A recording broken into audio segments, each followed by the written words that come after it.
Welcome back, America. I'm Hugh Hewitt. Senator Tom Cotton, Republican of Arkansas, is chair of the Senate Intelligence Committee. He has also followed for years the brutal Iranian regime. Senator Cotton, welcome. How do you assess the degree of violence in Iran? It's kind of closed off to us, but you might have sources that others of us do not have.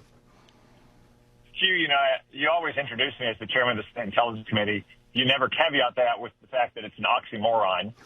So I appreciate it, but we should always probably do so for our listeners. The situation in Iran, though, is no laughing matter. I think the violence is worse than what's generally being reported in the Western media and from outlets, or if you look at outlets such as the Committee on Human Rights in Iran or the Institute for the Study of War, they're getting it closer to right. I think the deaths now number in the thousands, not the hundreds. And, it's just past midnight in Iran tonight. They've had another big night of protests.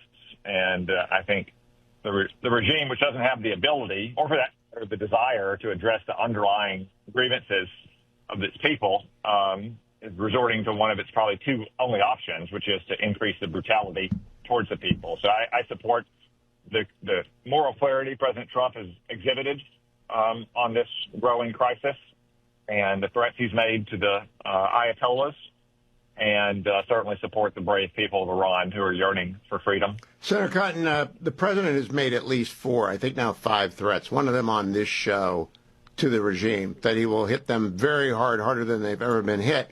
The Wall Street Journal at this hour, though, after those 5 threats by the president, is reporting that the White House is engaged in an internal debate. Some senior administration aides, led by Vice President J.D. Vance, are arguing Trump to try diplomacy before retaliating against Iran for killing protesters. I personally don't believe that. Do you? Well, I'm sure there may be some voices, Hugh, inside the administration who want the president not to enforce his own red line. But the only person whose opinion ultimately matters in the administration is the president. And time after time, he has enforced his red line. Sometimes he's enforced Barack Obama's red lines in Syria. Did it twice. Well, I just don't think Vice President Vance would leak. Yeah. That's why I don't believe it. I don't think he would leak. Well, he's made clear that he means what he says, and he says what he means. And he told Maduro, for instance, that he needed to go into exile, and Maduro was stubborn and pig-headed and dug in his heels, and now he's sitting in a jail in New York City. And he told the Ayatollahs to turn over all their nuclear program, and they didn't, and the nuclear program is now in smoldering ruins. So they should take him seriously, no matter what some of his more dovish advisors might be saying or trying to leak to the media. Now, Senator, we do not have a strike group, a carrier strike group in the Middle East right now. Do we still have options for following through on President Trump's 5 threats directed at the Ayatollah? Yeah, I think it's fair to say after Operation Midnight Hammer last June that blew up Iran's nuclear facilities and the operation to apprehend Nicolas Maduro, that the United States military has amazing capabilities that never puts any kind of operation outside of its grasp, no matter where this or that military asset may be located on the globe.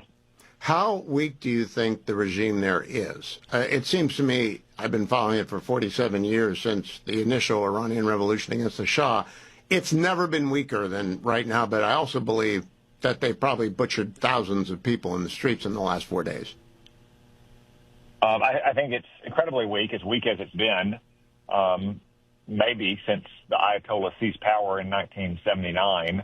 I don't think they can, whatever happens from these protests, I don't think they will ever be able to restore themselves to the aspirations they had just 6 months ago or 8 months ago, whenever it was, before Operation Midnight Hammer, of regional hegemony.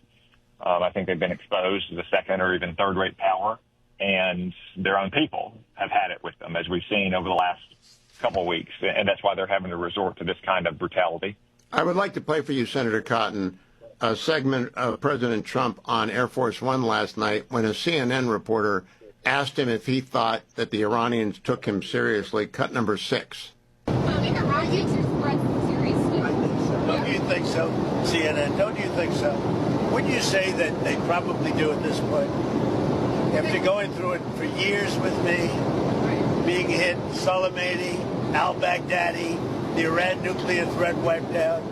Don't you think, and then you just had Venezuela, don't you think, she says, CNN, do you think they take your threat seriously? Wouldn't you say they do after all of the things we've done? What a stupid question. Senator Cotton, I got through 20 minutes with the president, and he didn't say I'd asked a stupid question, so I'm feeling kind of victorious after Thursday's interview, because he doesn't hold back when you ask a stupid question. That really is, I think he's got a lot of credibility. Does he lose any of it if he doesn't act? It was a very stupid question. These liberal reporters live in a fantasy world, in a world that is not governed by force and by resolution. That's the world that our enemies live in. Xi Jinping, Vladimir Putin, the supreme leader of Iran, world Nicolas Maduro is definitely living in now. They stand up and take notice anytime America displays strength and resolution the way Donald Trump has done now since his return to office nearly a year ago. So, of course, they are paying attention to him and taking him seriously, even if a bunch of liberal reporters can't understand that. Yeah. So there's no question that they understand it. I mean, their treatment of their view of President Trump is kind of like so many people's view of Kurt Signetti in Indiana. I mean, how many times do they have to stomp a top 10 or top 5 power before you take them seriously and don't think that they've got imposter syndrome?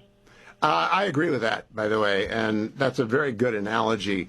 In terms of options available to the president, they don't all have to be kinetic. Can they do anything to reconnect Iran to the outside world, because we don't know what's going on in the darkness?